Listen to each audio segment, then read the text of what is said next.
Bismillah, Assalamualaikum warahmatullahi wabarakatuh. Innal hamdalillah nahmaduhu wa nasta'inuhu wa nastaghfiruh wa na'udzu billahi min syururi anfusina wa min sayyiati a'malina man yahdihillahu fala mudhillalah wa may yudlil fala hadiyalah. Asyhadu an la ilaha illallah wahdahu la syarikalah wa asyhadu anna Muhammadan abduhu wa rasuluh.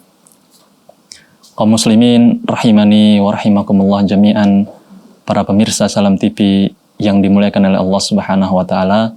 Kembali lagi kita bertemu melanjutkan pembahasan syarah daripada kitab Tauhid alladzi huwa haqqullahi 'alal 'abid, yang ditulis oleh Syekhul Islam Muhammad bin Abdul Wahhab, yang disyarah, salah satu syarahnya adalah kitab Al-Mulakhas bi Syarhi Kitab Tauhid yang ditulis oleh Syekh Shalih Al-Fauzan hafizahullah taala, yang mana kitab ini sangat urgen dipelajari oleh setiap muslim dan muslimah, yang kata seorang ulama dari Yaman, ya Syekh Muqbil bin Hadi, la yastagni anhu al-muslim, ya.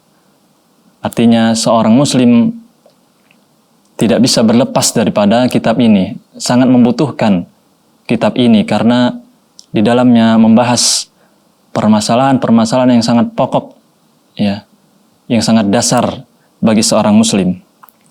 Kaum muslimin rahimani wa rahimakumullah jami'an, pertemuan sebelumnya telah kita bahas di bab yang pertama, Kitab Tauhid. Allah Subhanahu wa taala berfirman, "Wa ma khalaqatul jinna wal insa illa liya'budun." Adalah hikmah daripada penciptaan jin dan juga manusia agar mereka semuanya beribadah kepada Allah Subhanahu wa taala. Liya'budun, di dalam tafsir liwahidun, agar mereka mentauhidkan Allah Subhanahu wa taala. Inilah ya makna daripada tauhid, ya, agar manusia itu beribadah hanya kepada Allah Subhanahu wa taala. Ya. Kemudian penulis membawakan ayat yang berikutnya, "Walaqad ba'atsna fi kulli ummatir rasula an ibudullaha wajtanibut tagut."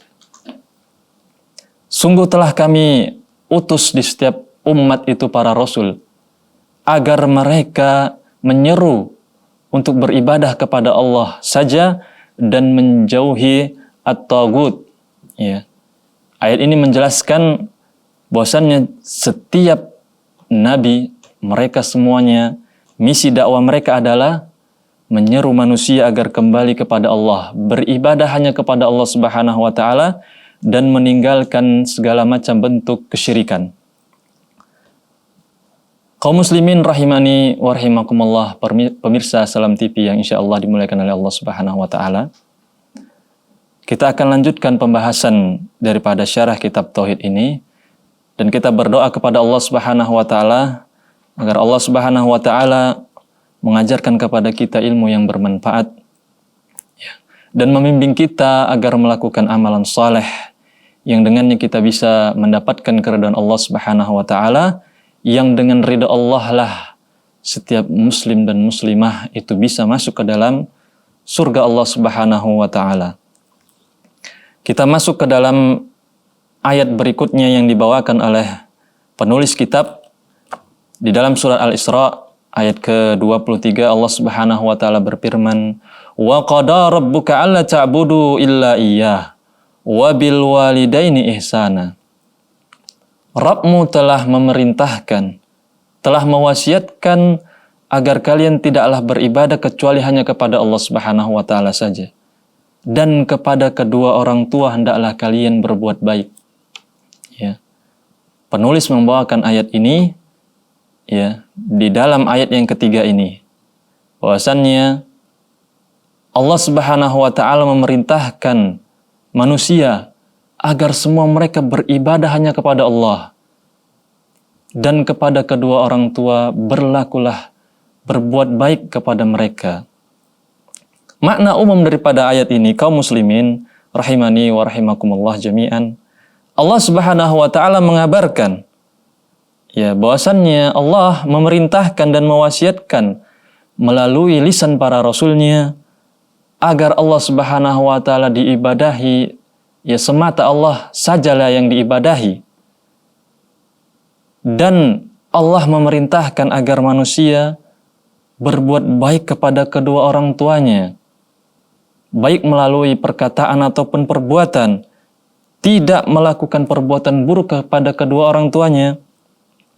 Karena apa? Karena kedua orang tua itulah yang telah mendidik seseorang menjadi besar, menjadi kuat. Ya. Oleh karena orang tua memiliki hak yang sangat besar. Ya. Itulah makna umum daripada ayat. Kaum muslimin rahimani wa rahimakumullah. Kita masuk kepada faedah yang bisa kita ambil daripada ayat ini yang dituliskan oleh penulis kitab Al-Mulakhas, Syekh Shalih Al-Fauzan. Yang pertama, kaum muslimin, anna tauhid huwa awwalu ma amarallahu bihi minal wajibat. Bahwasanya tauhid itu adalah perkara yang pertama yang Allah perintahkan, ya, daripada kewajiban-kewajiban. Ya, karena kewajiban itu bertingkat-tingkat. Ya, dan tauhidlah adalah yang pertama kalinya. Wa huwa awwalul huquqil wajibah 'alal 'abdi.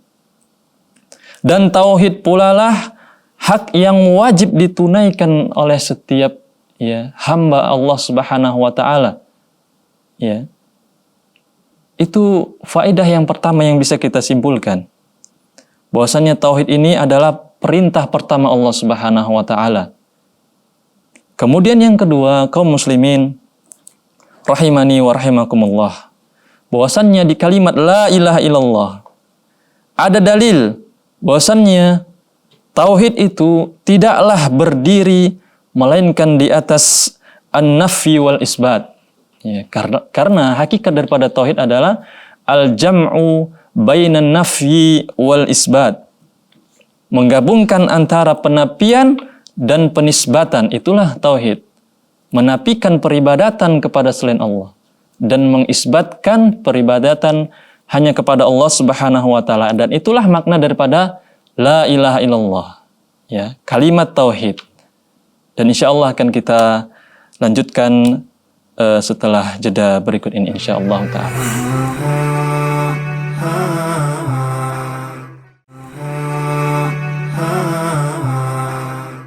Bismillah, alhamdulillah, wassalatu wassalamu ala rasulillahi amma ba'du. Kita lanjutkan pembahasan. Telah kita sebutkan tadi bahwasannya tauhid al-jam'u bainan nafyi wal isbat. Bahwasannya hakikat daripada tauhid adalah penggabungan antara peniadaan dan penisbatan. Ya. Peniadaan semata bukanlah tauhid. Penisbatan semata bukan juga tauhid. Tauhid adalah menggabungkan antara penafian dan penisbatan. Kita nafikan dulu, tidak ada sesembahan yang benar. Ya. Kemudian kita tetapkan sesembahan yang benar adalah Allah. Allah Subhanahu wa taala lah yang pantas diibadahi. Maka itulah hakikat daripada at-tauhid la ilaha illallah. Kemudian kaum muslimin rahimani wa rahimakumullah jami'an, faedah berikutnya yang bisa kita ambil daripada ayat yang dibawakan penulis adalah faedah yang ketiga, azamatu haqqil walidaini haitsu atafa haqqahuma ala haqqihi. Ya. Besarnya hak kedua orang tua. Ya. Di mana Allah Subhanahu wa taala menggandengkan, ya, setelah haknya itu hak kedua orang tua. Ya. Kalau kita boleh ulang ayatnya, wa qada rabbuka alla ta'budu illa iyyah wa bil walidaini ihsana. Allah langsung menyusul haknya dengan hak kedua orang tua. Ya. Ini menunjukkan bahwasanya hak kedua orang tua itu sangatlah besar, yang harus ditunaikan oleh setiap anak. Ya. Allah langsung, ya, menyertakan setelah haknya hak kedua orang tua manusia. Ya. Itu adalah faedah yang ketiga yang menunjukkan bahwasanya hak kedua orang tua itu sangatlah besar. Ya. Yang artinya kita harus berbuat ihsan kepada keduanya. Ya. Kemudian faedah yang berikutnya, wujubul ihsan ilal walidaini bi jami'i anwa'il ihsan. Wajib berbuat ihsan, berbuat baik kepada kedua orang tua dengan semua jenis-jenis kebaikan. li'annahu lam yakhus naw'an duna naw'in. Karena Allah Subhanahu wa taala di dalam ayat ini tidak mengkhususkan satu perbuatan baik, satu jenis perbuatan baik, tidak. Tapi semua jenis kebaikan. Ya. Allah mengatakannya secara umum. Artinya kita melakukan perbuatan baik, semua yang bisa kita lakukan, baik dari perbuatan kita, dari ucapan kita, tingkah laku kita, ya, dan semuanya, ya, itu wajib ditunaikan oleh setiap manusia. Berbuat ihsan kepada kedua orang tua, ya. Dan ini kita wasiatkan kepada kaum muslimin dan muslimah dimanapun berada, agar terus introspeksi diri, ya. Sejauh mana kita telah birrul walidain, ya, berbakti kepada kedua orang tua kita. Kita yang paling tahu. Ya, kita paling tahu bagaimana, ya, tingkat bakti kita kepada orang tua kita. Ya. Bagaimana kita telah memperlakukan keduanya di muka bumi ini. Apabila mereka masih hidup, ya, apa yang telah kita lakukan, apa yang telah kita persembahkan bagi mereka. Apabila telah mati, apa yang telah kita lakukan untuk mereka. Ya, kita yang paling tahu, introspeksi kita masing-masing. Ini adalah hak yang paling besar. Ya, sampai-sampai Allah menggandingkannya langsung dengan hak Allah Subhanahu wa taala. Ya. Kemudian yang selanjutnya faedah yang bisa kita petik adalah tahrimu uquqil walidain. Dalam ayat ini Allah perintahkan kita untuk berbuat ihsan, maka pada waktu yang sama Allah larang kita, haramkan kita untuk durhaka kepada kedua orang tua. Tak boleh, haram hukumnya, durhaka kepada orang tua. Ya, tak boleh itu. Ya, kita diperintahkan berbuat baik, berkata yang lemah lembut, yang sopan, yang tawaduk kepada kedua orang tua. Ya.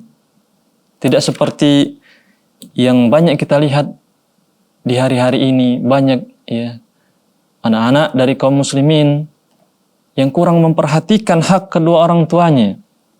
Ya.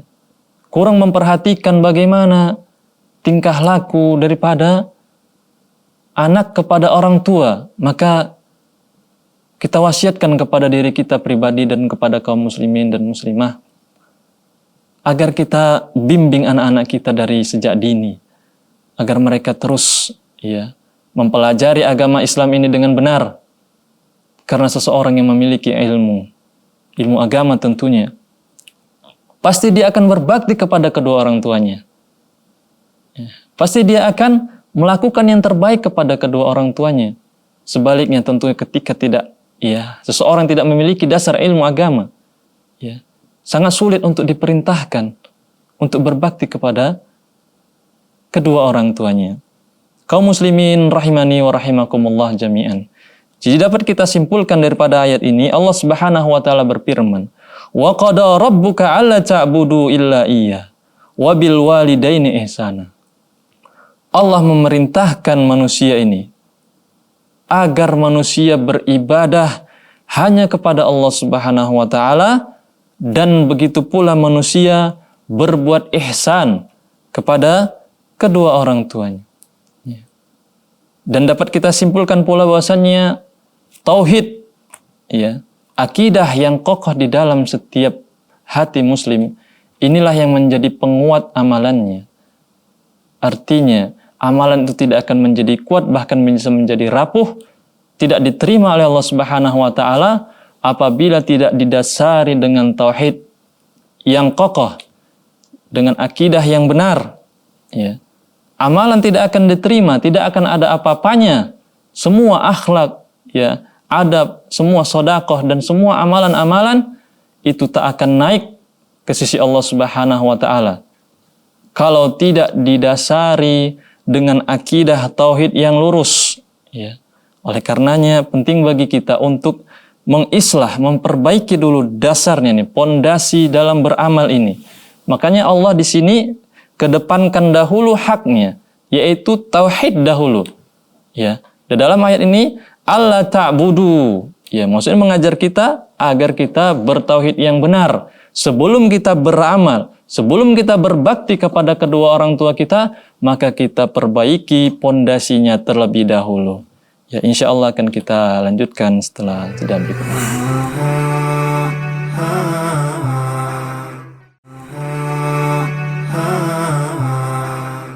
Bismillah, alhamdulillah, wassalatu wassalamu ala rasulillah ya maba'du. Kaum muslimin, pemirsa Salam TV dimanapun berada, kita lanjutkan pembahasan ya daripada kitab Al-Mulakhas fi Syarhi Kitab Tauhid. Ya, muallif penulis kitab membawakan ayat berikutnya di dalam surah An-Nisa ayat ke-36. Allah Subhanahu wa taala berfirman, wa'budullaha wa la tusyriku bihi syai'a. Ya. Hendaklah kalian beribadah kepada Allah dan jangan kalian berbuat syirik sedikit pun. Ya. Artinya tinggalkanlah syirik. Ya, apa itu syirik? Ya, para ulama menjelaskan bahwasannya syirik adalah taswiyatu ghairillahi billahi fi ma huwa min khasaisillah.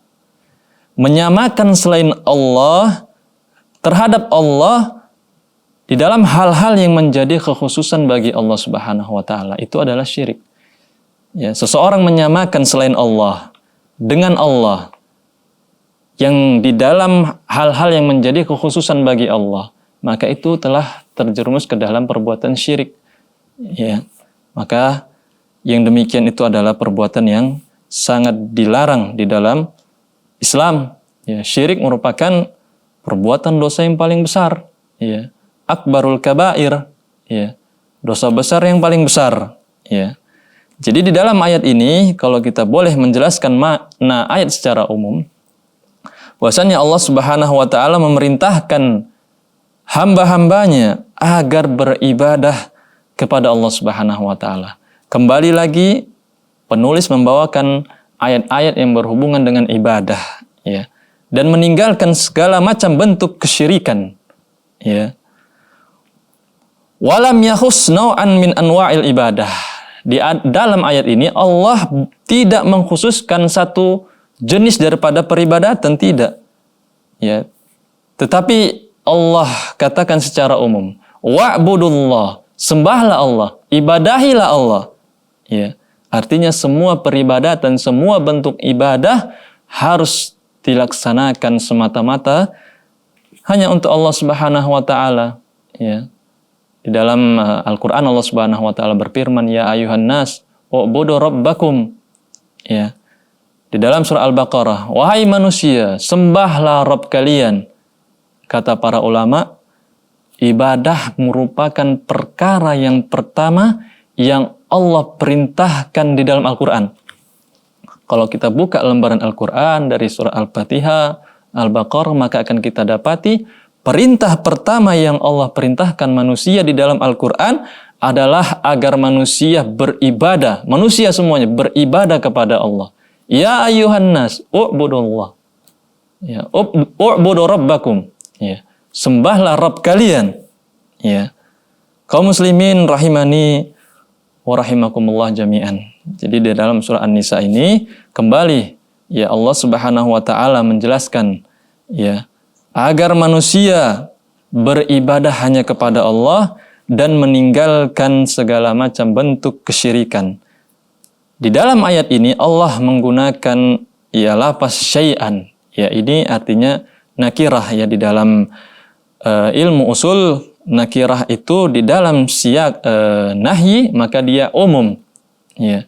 Wala tusyriku bihi syai'a. Jangan kalian berbuat syirik terhadap suatu apapun. Ya. Di sini nakirah artinya dia umum. Semua segala bentuk kesyirikan, yang kecil, yang besar itu tidak boleh semuanya. Ya. Kepada siapapun kita tidak boleh berbuat syirik. Ya. Kaum muslimin rahimani wa rahimakumullah jami'an, yang dapat kita ambil faidah daripada ayat ini yang dibawakan oleh penulis, yang pertama faidahnya wujubu ifradillahi bil ibadah li'anna Allah amara bidzalika awalan fahuwa akidul wajibat. Ya, wajibnya kita mengesahkan Allah di dalam beribadah. Ya. Karena Allah yang memerintahkan hal tersebut. Ya. Wa'budullah. Ya.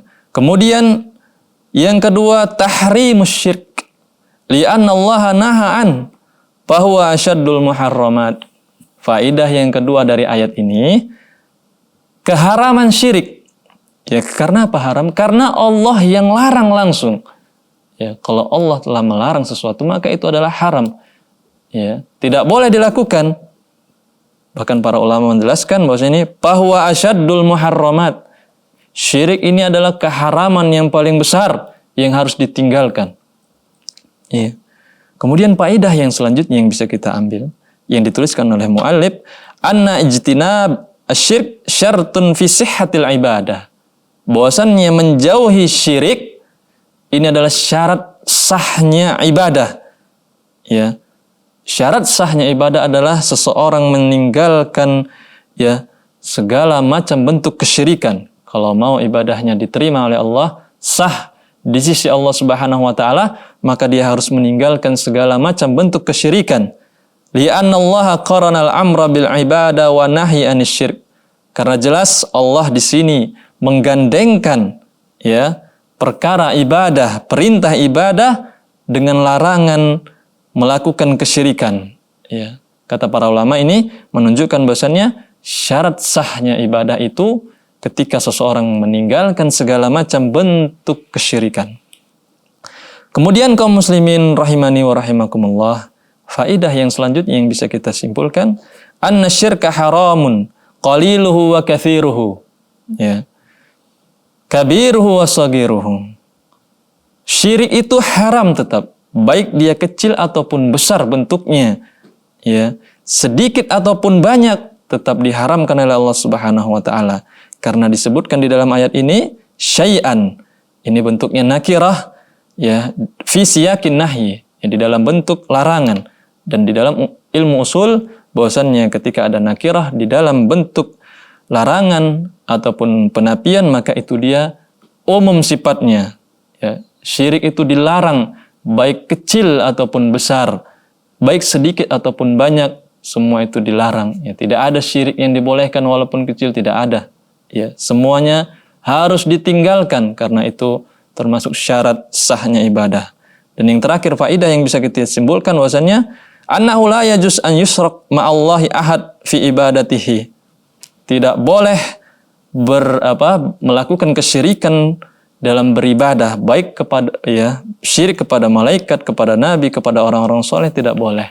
Ya, sebagaimana yang telah kita sebutkan tadi bahwasannya syai'an itu nakirah yang berarti umum, dilarang kesyirikan itu. Ya, demikian yang bisa kita sampaikan di dalam pembahasan ini mengenai dua ayat yang telah kita bacakan agar manusia beribadah kepada Allah dan meninggalkan kesyirikan. Semoga kita menjadi hamba Allah Subhanahu wa taala yang senantiasa beribadah kepada Allah Subhanahu wa taala dan meninggalkan segala macam bentuk kesyirikan. Demikian yang bisa kita sampaikan. Wa akhiru da'wana alhamdulillahirabbil alamin. Assalamualaikum warahmatullahi wabarakatuh.